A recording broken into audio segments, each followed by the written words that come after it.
presenting Numbers Beyond the Diamond, Predictive Analytics and Forecasting a Winning Team in Baseball. His consultant was John Linden, and this is his project for Math 4020. Thank you, Professor. Yeah, like you said, I'm looking at predictive analytics in baseball. I'm trying to forecast a winner, Major League Baseball specifically. And yeah, I've been working with John Lindy in the math department. And do you want questions during the talk, or do you want to have people wait till after? Whatever. Okay. So kind of an outline, you can go through my introduction, give some background for baseball for those unfamiliar, potentially. The methodology that I used, some Python and data scraping, which was helpful. And then the Monte Carlo simulations where I simulated thousands of innings to kind of try to predict a game outcome, and then the results I have so far and my planned future work. So as an introduction, I got the idea for this project through my interest in baseball. I played club baseball here at Northeastern until I threw out my arm at spring training in Florida. But I still love the sport, I miss it, so this kind of took me back a bit. I'm also interested in probability and statistics through courses at Northeastern. In my once I graduate, I think I'm going to look into actuarial math, actuarial science. So it's just something kind of like probability analysis, risk analysis. So the goal of my project was to successfully be able to predict an outcome of a baseball game, Major League Baseball game, just looking at the statistics, yeah. So some background for baseball, there's 9 players on each team. We're not really going to look at any defensive statistics, but we're going to be looking heavily at the pitcher, but that's the only position player we're going to be looking at. So 9 hitters, 9 fielders, 9 people on each team. And then the components of the statistics I'm going to look at are each team's wins and losses. So I forgot to mention, I'm going to be looking at the 2016 season to predict the 2017 season, which already happened. But it's just kind of a basis to test my my research on. And yeah, so I'm going to look at the wins and losses from that season. This kind of helps give me a team rating, and then each team's starting pitchers and their average performance in 2016. Then the offensive statistics, the hitting stats for each team, and the league's average pitcher performance, which I'll use in the simulations later on. So first, kind of methodology, the method I use is kind of create a team score, which is essentially a rating for that team, and then this is going to go game by game. The team score changes game by game, and so when you're looking at 2 teams trying to predict which team is going to win, each team is going to have a starting pitcher, and then hitting statistics from 2016. I'm sorry, I missed it. Did you say what ELO means? Not yet. I was just giving the background on what it symbolizes for. ELO stands for what? It's armpit. Elo's last. It's his last. Oh. So it's a method for calculating the relative skill levels of players. So it's used in chess. The basis behind it is it changes from wins and losses depending on how good the other player was. So in chess, if you're playing the best chess player in the world and you lose, you won't lose that many ELO points, but if you beat him, your gain will be much greater than your loss. It's just depending on relative skill. And then the starting pitcher coefficient is what we're going to talk about next. It's the game score, which is a developed statistic So I'll get into that after this. And then the hitting coefficient is just something I added on, something that kind of rates hitters or teams hitting on a scale on a 1 to 30 basis, 1 being the worst, 30 being the best. So in 2016, the Red Sox were actually the best offensive team. And by offense, I measured runs scored multiplied by the difficulty of their schedule. So essentially, they looked at the teams they beat, how good they were, the teams they lost to, how good they were, and then use that with runs, because runs, I feel like, is the defines an offense. If a team scores a lot of runs, and that's essentially how you win games and produce sufficient offense. So an example, basic example we can use for the team score, we have a matchup. This was the opening day, 2017, Pirates versus the Red Sox.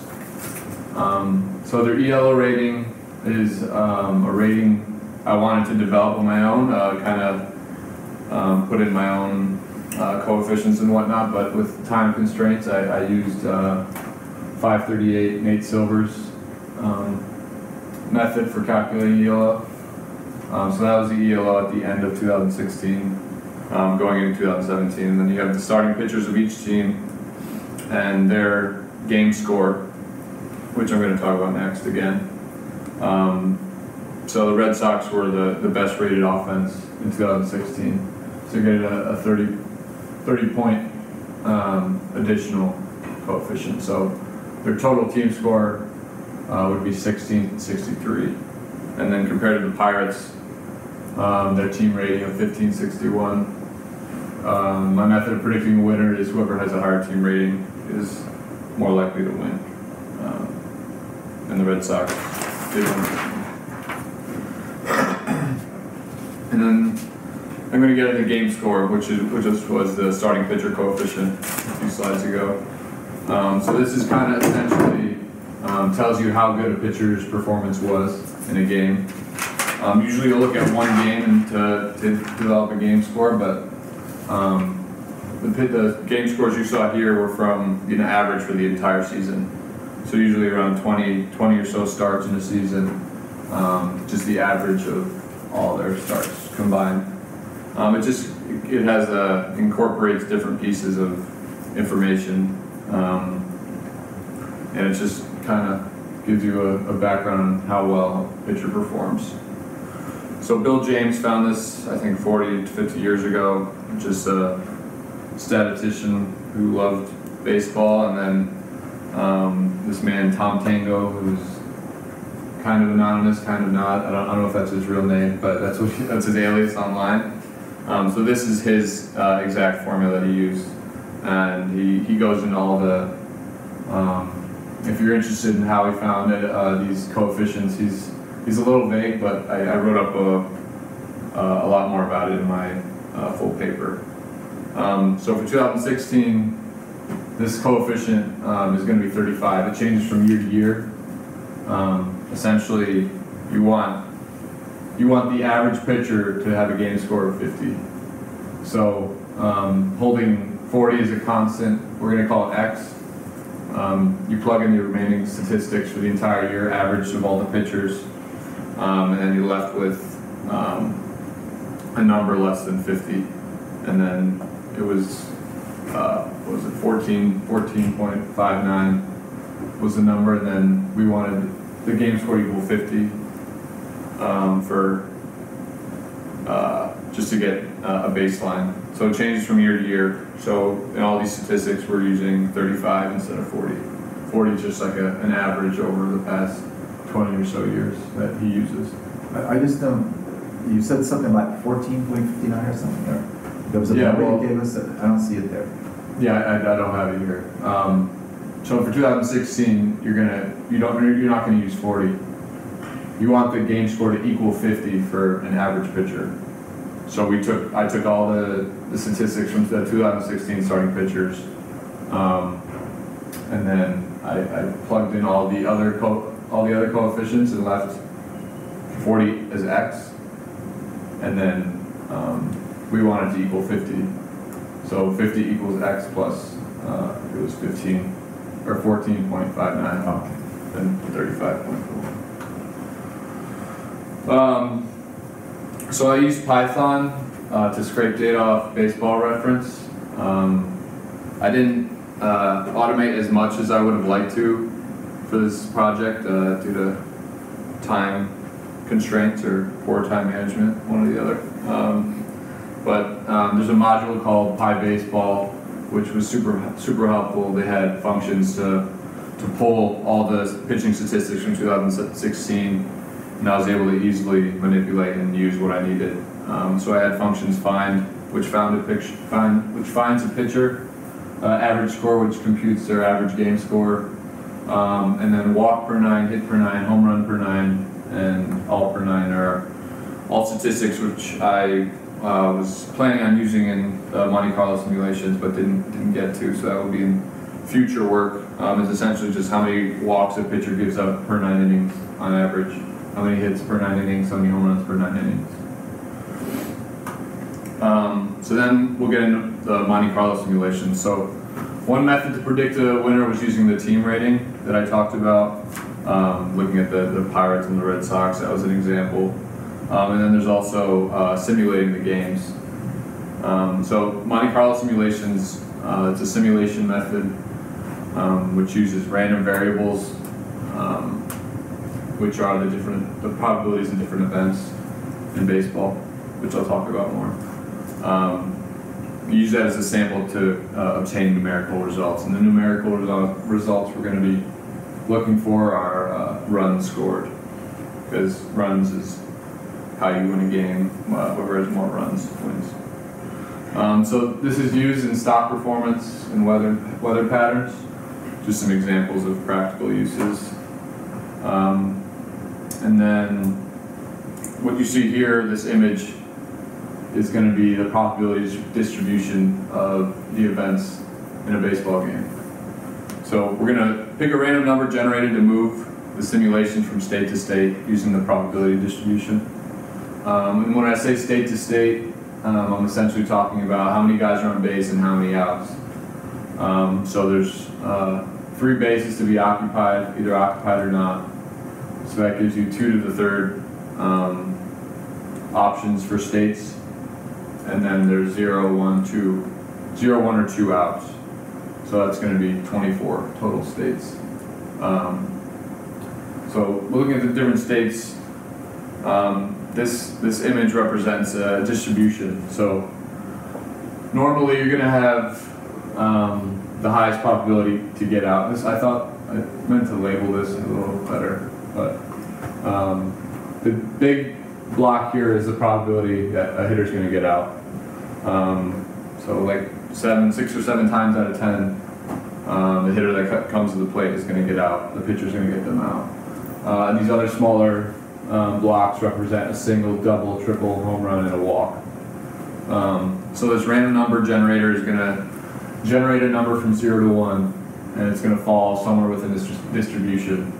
If it's anywhere from 0 to 0.7 or so, it's going to be an out, and the 30% chances that it's greater than 0.7, then that's going to give you a different event. So here we're going to be looking at the event where a runner's on second, and kind of just give a better idea of what I'm talking about when I talk about the distribution and the random number generator.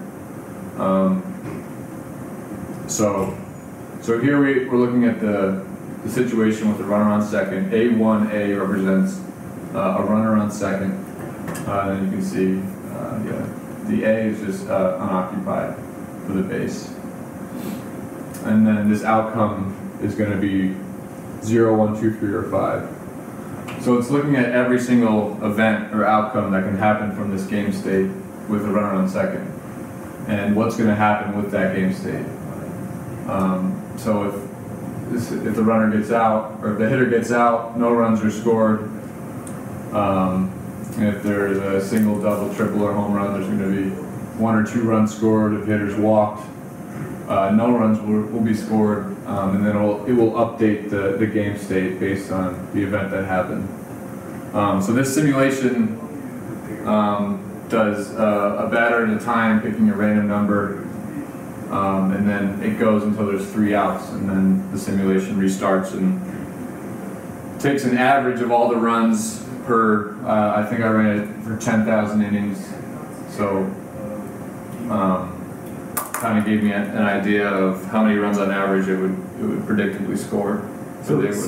So the outcome column 0, those are 5. That's just a label of which outcome. Is that what it is? You put 0, 1. Yeah, we're just looking at how many runs are scored and what the state will end up as if any of these events happen. And the second row, the 1A is really should be shifted one a little bit to left, so that means 1 runner on first. No, an outcome of 1. So there's a single hit. Yeah. And the runner advances 2 bases on a single. So I'm trying to understand the second row. So the second row, you had a runner on second. Oh, the runner on second scored with a single. Yeah. Okay. That's why it disappeared. Yeah.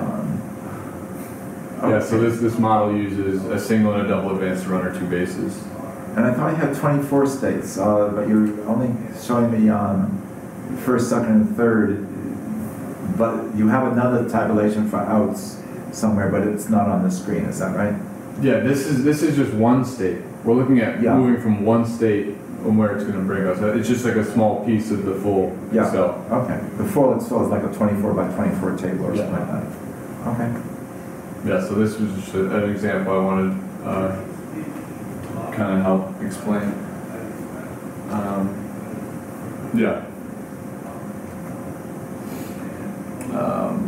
So with this simulation, like I said, it gives you through 10,000 innings. It'll give you how many runs on average a team scores. And this probability distribution is going to be different for every team. It's on average how many batters get out on a given team. And I initially wanted to incorporate a weighting system looking at the pitcher that they're facing and how that pitcher compares with the average pitcher. And then that's where I would use the walk per 9, hits per 9, just to kind of see how, if a pitcher is much better, more batters are going to get out, just statistically proven. So these distributions would change based on who's pitching for the other team. Can you remind me what those 5 rectangles on the right are? Yeah, single, double, triple, home run, and a walk. So then the big bar is outs. So essentially you're throwing a dart, and wherever it lands is going to be what the event is. So the probability of those events are exactly the same? No, I didn't. Okay. It's not drawn to scale. Okay. I should have mentioned that. Okay. So this is going to be different for every team, and so these simulations went through and calculated different predicted runs for a given game.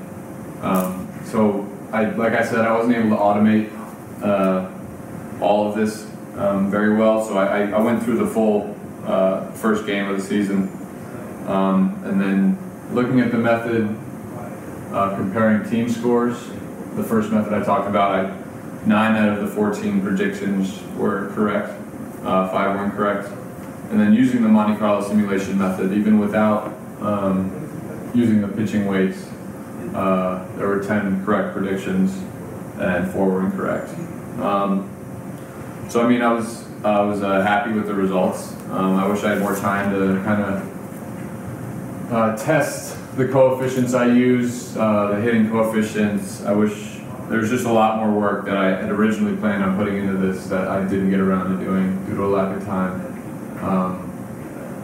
But I was definitely happy with the results. For future work, I would like to have done a lot more with this than go through the first game of the season. You can't really tell much from this, but it was a lot of kind of doing all the statistics by myself, and I wasn't able to program everything I wanted to program in Python to automate, but if I want to down the line, I can definitely put more work into it. And I would have, like I said before, used my own ELO rating system as opposed to Nate Silver's from 538. And then, of course, like I mentioned, adapting the pitching weights into Monte Carlo. But that pretty much sums up my project. So thank you. Thank you.